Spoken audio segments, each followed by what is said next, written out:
You're welcome back to the program. Let's take a look at the markets now, as we've been joined on the program by a banking analyst with Vectiva Capital Management, Olalekan Olabode. Good morning, Olalekan. Thank you for your time with us on the program. Thank you for having me. Let's begin with the equities market. Yesterday, we saw it slipping marginally 0.01%.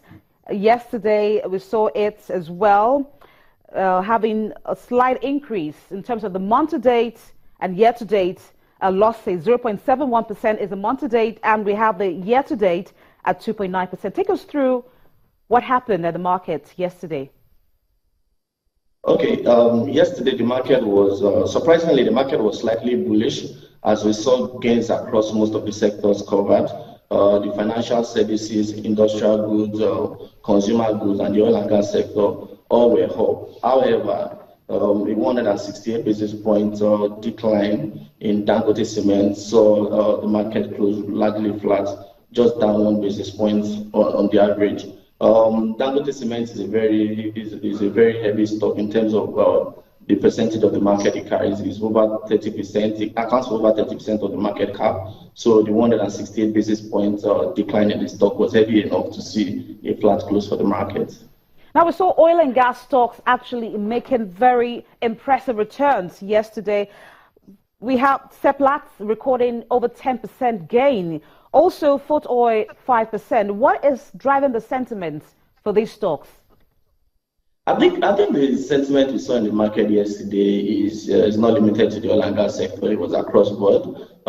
If you recall, you remember that a lot of stocks have actually declined significantly, and the current market price is actually attractive. What we have seen in the last few weeks, or even from the beginning of the year, is that we've seen seesaw trading pattern in the market where you see series of losses and stocks get to attractive levels and people begin to buy them up. So that's exactly what we saw in the market yesterday. Nothing significant. It's just that stocks have gotten to attractive levels again. People buy them up, and the seesaw trading pattern just persists. Are there particular sectors of the market that we should be on the lookout for today?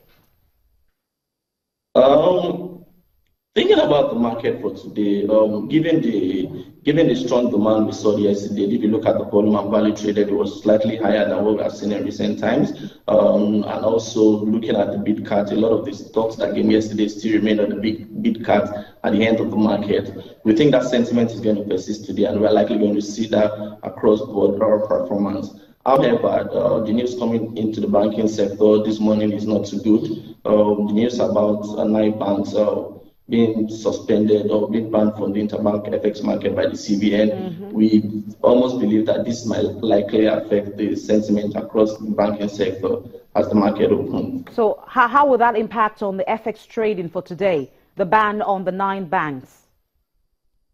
The FX trading, FX interbank market has been relatively quiet, to be honest. The market used to trade volumes of about 250 million daily pre the FX crisis, but post that we've seen just barely around 1 million volume traded at the highest, and some days, and even some other days even less than 100,000. So we do not think that the market is going to. We think the sentiment across what we have seen in the last few days or few weeks is going to persist in the FX interbank market.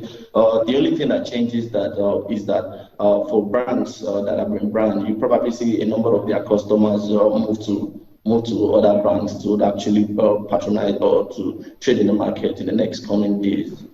Olabode Olalekan, banking analyst with Vectiva Capital Management. Thank you so much for your time with us on the show.